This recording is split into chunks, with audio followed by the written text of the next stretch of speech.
If you're not a Disney fanatic, a friend of yours is. It's enchanting. It lets us be kids again. It lets our imagination flow. And it puts us in the best mood ever. This is Coffee at the Kingdom.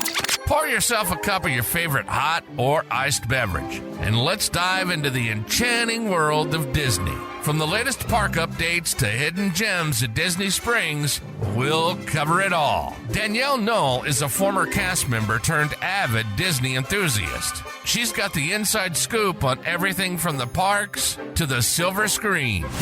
With Danielle's firsthand experience working at both the Disney Store and Epcot, along with her frequent visits to the Walt Disney World Resort and Disney Cruises, you're in for a treat. Get ready for a fun and whimsical journey through all things Disney. Whether you're a seasoned fan or a newcomer to the magic, there's something for everybody.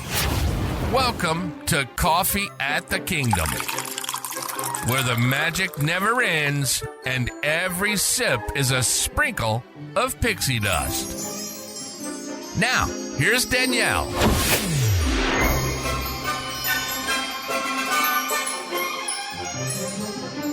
Hello, and welcome to the Coffee at the Kingdom podcast. I'm your host, your ghost host, Danielle, and if you listened to the second episode, you know I talked about Disney Cruise Line and the fantasy. Well, today, I want to continue that discussion, but talk about the Disney Wish. But first, time to go over some of your responses to the last question of the day, which was, what is your favorite Epcot festival? So some of the responses we received were from Joanna. She said Food and Wine Festival. Desiree says Flower and Garden, which is also my current favorite. And Mackenzie says International Festival of the Arts. Those are all great festivals, and it really is hard to choose a favorite. Thank you all so much for your responses. Now, to dive into today's episode. The Disney Wish is the fifth ship in DCL's fleet. She is the largest ship in the fleet and the first of the Wish class. She entered service June 2022. The Wish, although larger than Fantasy and Dream, have an equivalent number of staterooms. The stern character is Rapunzel, and for the fairy godmother, Disney did something a little different. Instead of having a fairy godmother, Disney honored Make-A-Wish children by naming them godchildren of the ship. The Wish is revealed to have 18 horns and can also play songs from Disney movies and parks, just like the Fantasy. Some songs that can be played with the ship's horns include When You Wish Upon a Star, We Don't Talk About Bruno, and Do You Want to Build a Snowman? If you haven't heard them in person yourself, look up a video of the horns playing in the horn battles they do with other ships. It's quite fun. Now, National Geographic even released a documentary called Making the Disney Wish, Disney's newest cruise ship, showing the making for the Wish and her design process. Now, it's available on Disney Plus if you haven't seen it yet. It's a pretty good watch.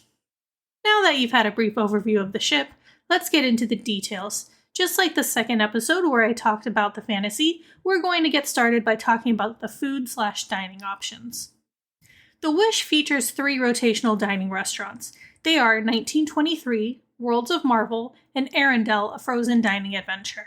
Now, when I cruised on the Wish in March of 2023, I had a chance to eat at all 3 restaurants. I have to say, as for my favorite one, it's a toss-up between Marvel and Arendelle. They both were so much fun, but Marvel had a cooler aspect to it, where Arendelle had a more fun aspect to it, so it all depends on what you're into, I guess. Let's get into the first restaurant, 1923. Named, of course, after the year the Walt Disney Company was founded, and it pays homage to the golden age of animation. You'll feel that old Hollywood vibe as sketches and models of animation classics adorn the dining room. The dining room itself is split into 2 parts, one dedicated to Walt Disney, and the other to his brother Roy Disney. But Danielle, you say, what's on the menu? I'm glad you asked. Let's start with an appetizer, shall we? I'm thinking either the Hyperion 4-cheese tricolor tortelloni with Meyer lemon, artichoke, sun-dried tomato, and baby spinach, or the burrata mozzarella cheese and prosciutto di Parma with crisp cranberry and sunflower seed phyllo and charred blood orange. Both of those sound delicious, and on a Disney cruise you could order both if you wanted. They also have salad and soup options, and there's also a bread service. Now for the main part of the meal, the entrees, some options you have include tortelloni pasta, seared verlasso salmon fillet, and Riverside roasted green circle chicken. I also want to note on the menu is rack of lamb and filet mignon. There are also vegetarian options such as Moroccan spice roasted kabocha and butternut squash, and there are lighter fare options too. If you didn't already know, I love sweets and desserts, so this is my favorite part. Let's see what desserts are available, shall we? Some options that are available include churros calientes, or sugar spice churros, Atwater Fuji apple cheesecake, and the signature dessert, Burbank blueberry lemon Bavarian cream. That's what I would order if I was on the Wish right now. Next up on the rotational dining list is Worlds of Marvel. If you're a Marvel fan, you have to check out this restaurant. I won't spoil too much of it for you, but let's just say you assist Ant-Man and the Wasp with quantum technology and, well, things don't go according to plan. For appetizers, you have some options that include steamed bao buns, crispy breaded fried shrimp, and smoked salmon. There is also Wakandan salads and Sokovian kettle items to choose from. And again, there is a bread service. Entrees include Burberry spiced pork chop, chicken schnitzel, and ricotta gnocchi, which is a vegetarian option. And lastly, desserts, which include quantum key lime pie, which I would get, Pim donut sundae, and subatomic sticky date pudding. There is also a specialty drink, which is available at an extra cost. If I remember correctly, it tasted like banana Coke. It was Coke, but had a strong artificial banana flavor to it. But it was served in a really cool souvenir cup, which was a giant-sized Coke can thanks to Pim Technologies. Last up on our dining rotation, we have Arendelle, a frozen dining adventure. Here, you join Anna, Elsa, Kristoff, Olaf, and even Oaken as they celebrate Anna and Kristoff's engagement. There's tons of singing, and singing along is encouraged. The foods you'll find here are Norwegian-inspired, so forgive me if I mispronounce something. For starters, you can find Anna's Colt board, Elsa's Royal Baked Scallops, and Jarlsberg cheese and rosemary ham tart. Salads and soups are available as well as bread service. For entrees, let's see. There's pan-seared Chilean sea bass, Arendelle kjøtt cake, which is meatballs and egg noodles, and that's what I had ordered when I was on the Wish. There's garlic and thyme roasted beef ribeye too. Don't worry, you'll also find some vegetarian and lighter fare options here as well. And last but not least, desserts. Options include an apple cake, is Elsa's coronation sundae, and Norwegian pancake roulade. I want to quickly mention that there are kids' menus available at each of the rotational dining restaurants, so if you were listening to the food items saying to yourself, my kid will not eat that, don't worry, there are kid-friendly options available. Now that we've talked about the 3 rotational dining restaurants, I want to ask you the question of the day. If you've been on the Wish, which is your favorite of the 3 restaurants? And if you haven't been on the Wish, which one of the restaurants would you like to eat at? Let me know over on Facebook or on Instagram.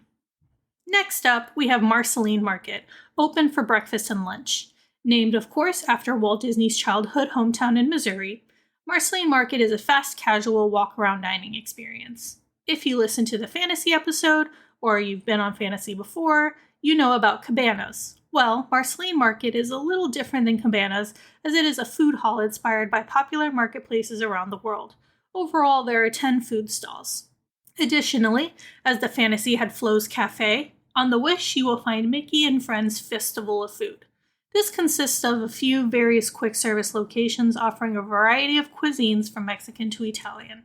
There's Mickey's Smokestack Barbecue, Donald's Cantina, Daisy's Pizza Pies, and Goofy's Grill. For those craving a sweet treat, make sure to check out Sweet Minnie's Ice Cream Shop. There's also Inside Out Joyful Sweets. This isn't included in the price of your cruise, but it's a cute Inside Out themed shop with delicious treats. Additionally, there's Wheezy's Freezies, which is another dessert shop. Here you'll find a variety of frozen treats and drinks, including some delicious snow cones. Now, for the adults who are looking for some drinks, I've got you covered with lounges and bars. There's quite a few of them. On the Wish, you'll find Cove Bar, Cove Cafe, which is a coffee shop in the adults-only section of the ship, Currents, Enchanted Sword Cafe, which is another coffee shop. This one's not located in the adults-only section, Keg and Compass, Hook's Barbery, which is, yes, a barber shop, but also has a bar that anyone can stop in at and get a drink from, Luna, and my favorite, Nightingales, which is a Cinderella-inspired piano bar.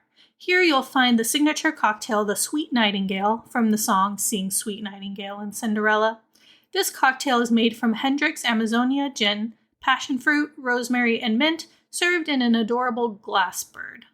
Another space that I really enjoyed and I thought was really cool is the Star Wars Hyperspace Lounge.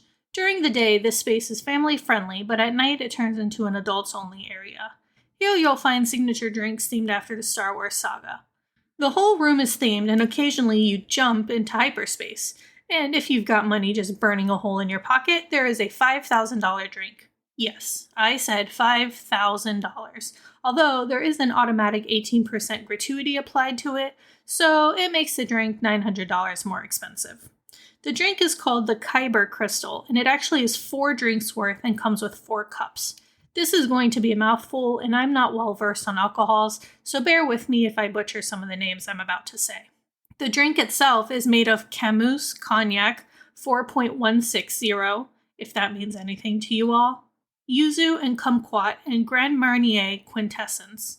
There are also 3 shots served individually, which include Pappy Van Winkle's Family Reserve 23-year bourbon, Taylor Fladgate Very Old Tawny Port Kingsman Edition, and Watenchi Gin. The 4 cups that are included are silver-plated. You also get a photo with the 2 officers from the cruise line who come to present the drink to you. Additionally, you also receive a Star Wars backpack, water bottle, and other Star Wars-themed gifts. Thought we were done? Not quite, because you also get a bottle of sparkling wine from Skywalker Ranch and a voucher for 4 people to visit the ranch. And lastly, with the drink purchase, you actually get an escort off the ship, which can be helpful if there's a line of people waiting to disembark. Also on the ship, you will find the Bayou, which is Tiana inspired, and yes, you can get beignets there.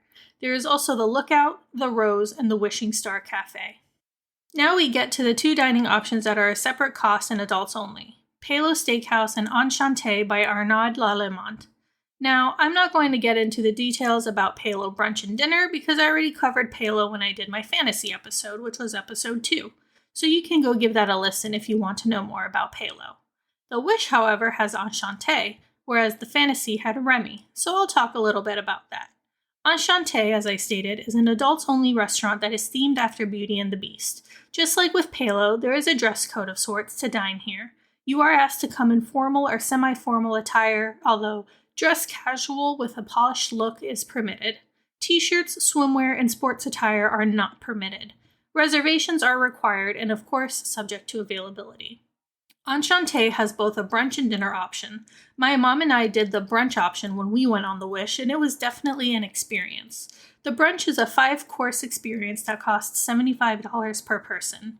The menu was as follows: a tomato pie, braised pork with salad, halibut, chicken with gnocchi, and for dessert, simply lemon. The lemon, which was like a mousse with a lemon curd sort of type of dessert, was delicious and my favorite part of the meal. Now, for Enchanté dinner, there are various options, starting with the Collection, which is priced at $195 per person, Passion, which is a 6-course culinary offering and costs $125 per person, and an a la carte menu with prices varying depending on what you get. Now, if any of the above doesn't meet your fancy and you're like, I'm tired, I just want to stay in my room and eat, well, you're in luck because there's always room service. Make sure you call them up and ask for some cookies and milk before bedtime. It was my favorite treat to have. I also enjoyed filling out the breakfast form the night before and having breakfast delivered to my room so I could eat on the balcony. Now that you're probably hungry and wanting some delicious foods, let's switch gears and talk briefly about the kids' clubs. Again, if you listen to episode 2, then you'll know all about the kids' clubs that are offered on the ship. I'll briefly run through them again. You have the It's a Small World Nursery, Oceaneer Club, but this time with some cool areas to explore like the Walt Disney Imagineering Lab and Marvel Superhero Academy, which these are not on the fantasy, as well as some other neat spaces for the kids. There's also Edge and Vibe for the older kids and teens. The clubs, except for the nursery, are included in the cost of your cruise. The nursery has an hourly charge. Now that you've had a busy day running around, you probably want to relax, and what better way to do that than at Senses Spa? Sound familiar? That's because I talked about Senses on the fantasy, as each ship has a spa.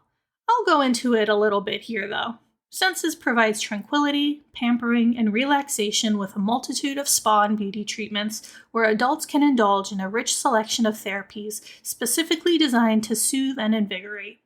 My favorite are the rainforest rooms with the heated loungers. Although this time on the Wish, I didn't utilize the spa for treatments or the rainforest room, although I sort of wished I had. Now you might be saying, well, what if I don't want to spend the money at the spa but still relax? What about the pools? Well, that's what we're going to dive into next. Are you tired of my puns yet? Anyway, depending on how you count, the Wish has twice as many pools as older ships in the fleet. First up, we have the Aquamouse. This is being called the first ever Disney attraction at sea. It's essentially a water coaster with animated scenes and special effects. It's a fun family adventure that sends you winding down 760 feet of tubes high above the upper decks. There are 2 adventures you can have, Scuba Scramble and Swiss Meltdown. Next up, we have the Toy Story Splash Zone, which is the only water area available to guests who are 6 and under and not potty trained, though they have to wear swim diapers, although swim diapers are not allowed in the regular pools. Here you'll find a variety of oversized Toy Story characters like Woody and Buzz that squirt water. You'll also find 2 toddler-sized slides and additional water elements that squirt from the floor. Next, you have the Mickey Pool, which is 2 feet deep throughout, and Minnie's Pool. There's also Daisy's Pool and Pluto Pool. These have about 6 inches of water in them. You'll also find Trixie's Falls, which is a pool that has a fountain in the middle of it and a gentle waterfall feature on the back wall. Donald's Pool is deeper at 4 feet 6 inches, and Goofy's Pool, which mirrors Donald's. For the adults, you'll find the Quiet Cove Pool with a water depth of 6 inches. I haven't mentioned capacities of these pools, but I will note that the Cove Cafe pool has a capacity of just 13. But there is also a Quiet Cove Infinity style pool with a water depth of 3 feet 3 inches with a capacity of 26 guests. There's also a jacuzzi nearby. Next up, you have the Chip 'n Dale Pool, which is the ship's designated quiet pool. It's removed from the main water areas and away from the funnel vision with less guests in the area, so those with sensory issues might find this pool more appealing. Speaking of Chip 'n Dale, did you know how you can tell the 2 apart? Here's a little fun fact for you. Chip is the one with the black nose, like a chocolate chip. Back to the water features, there's one other slide, the Slidosaurus Rex, which is located under the Aquamouse. Now that you've had some fun in the sun, how about kicking back and relaxing with a movie? The Wish features 2 state-of-the-art theaters, the Wonderland and Neverland cinemas. Here you'll find movies playing from the classics to the current blockbuster hits. Is live theater more your thing? Then you're in luck, because the Wish has that as well. One of the shows I greatly enjoyed on the Wish was Disney's Seize the Adventure, featuring your favorite characters Mickey, Minnie, Donald, Goofy, Daisy, and other surprise guests. This show begins with Captain Minnie handing over the helm of her ship to good old Goofy. I don't want to spoil the whole show, but let's just say Goofy gets a little help from some friends as he embarks on a journey to discover his own inner captain. On my sailing of the Wish, my mom and I also attended a performance of Aladdin, which was outstanding.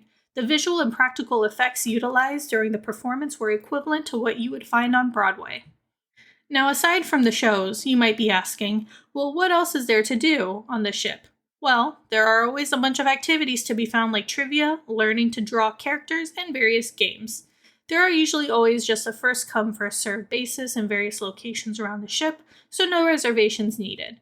There are some activities which do require advanced reservation and have a cost associated with them, such as various alcohol tastings like beer tasting, bourbon tasting, and mixology. Now, what would a Disney cruise line be without its characters?